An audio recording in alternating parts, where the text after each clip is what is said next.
Good morning, everybody. I hope you're having a wonderful day. Let me know when you jump on, if you watch live or if you're on the replay, just say hi to let me know you're here. Feel free to post any questions or comments in the comment section. I will try to answer them toward the end if I can. And if I can't, or if you comment later, I will make sure to circle back and connect with you because that is my favorite part of doing these live videos.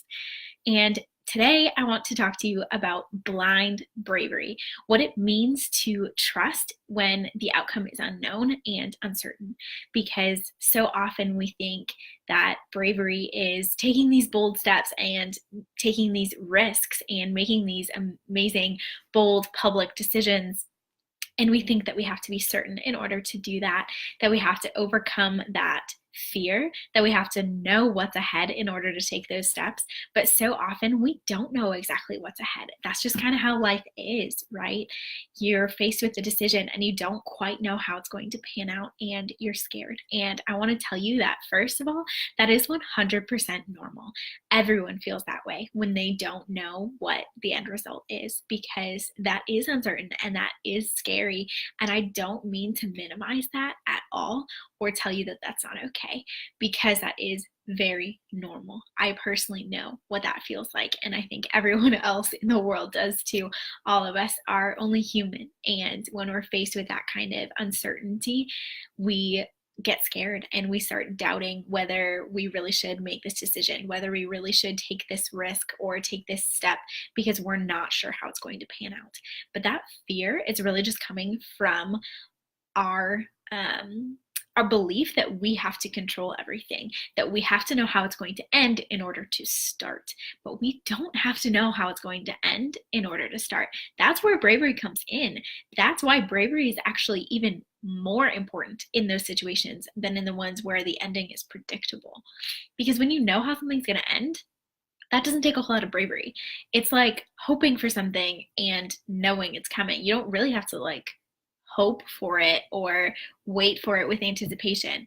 But if you're hoping for something that is a little bit unknown, a little bit uncertain, that takes so much more faith. That takes so much more hope.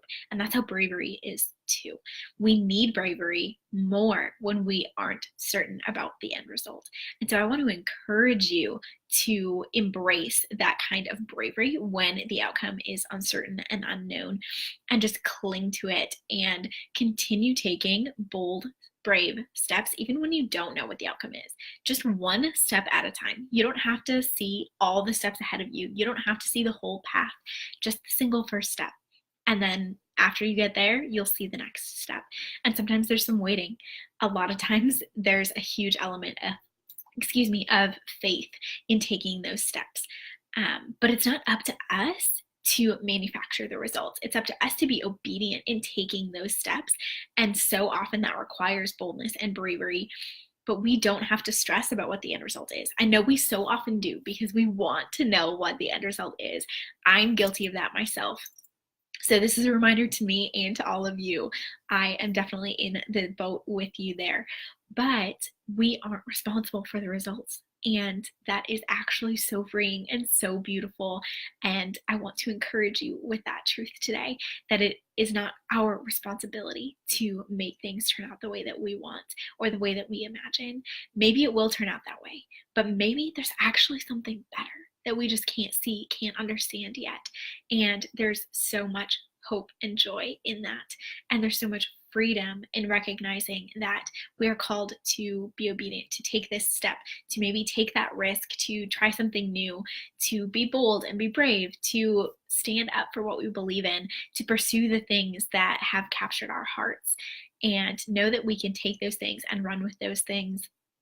And as long as we're doing our best, as long as we're making the best decisions we can with the information that we have at the time, that's all we can do. And it's not our job, like I said, to make the results work out. We get to hand that responsibility over to God and let Him orchestrate the details, let Him weave it all together for our good and His glory.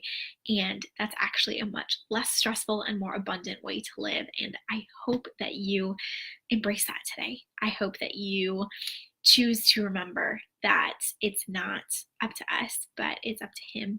And we are only called to live one day at a time in obedience. So, whatever that looks like for you today, whatever that kind of brave move is, whether it's trying something new, whether it's starting something or stopping something, whether it's reaching out and making a new friend, whether it's asking someone to work with you on a project, whether it's being clear about what you need or what you want when you've been quiet for too long, whatever that means. I know it can be scary when you're not quite sure how things are going to be received, but that's when you need to be bold and brave, because when we take bold and brave action, that's when things change. Not when we play small, not when we stay quiet, not when we try to fit in the mold or the box that other people and society and our culture try to squeeze us inside.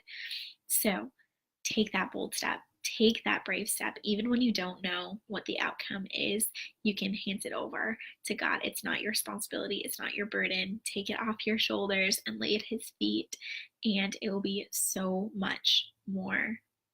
That'll just pave the way to a more abundant, more peaceful, less stressful life. And I'm working on that today. I'm working on that this week. And so I just wanted to share that with you. And I hope you find encouragement and motivation in that, inspiration to live a more abundant, less stressful life, so that you can take those bold steps and be the kind of person that you want to be and live the kind of life that you want to live. And I would love to hear what that bold action looks like for you today. And if there's something that you're struggling to take bold action in, I would love to hear that too, so I can encourage you and pray for you along the way. So please put that in the comments. And yeah, that's it for today. I will be back again soon. And don't forget that I have my How to Run a God-Centered Business Masterclass on this Friday, the 19th at 9 a.m. Central Time. You don't want to miss it, you guys. I'm so excited to talk to you about everything that I have planned for that masterclass.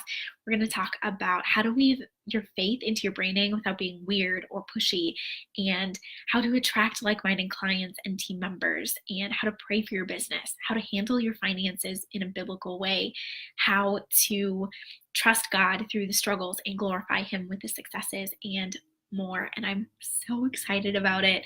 Every time I get a new registrant, I'm just like, yes, more people get to hear this, more people get their questions answered, and I would love that for you too. So I will put the link for registration, which also has more information about the masterclass, but I will put that link in the comments so that you don't miss it, because I would love to have you there.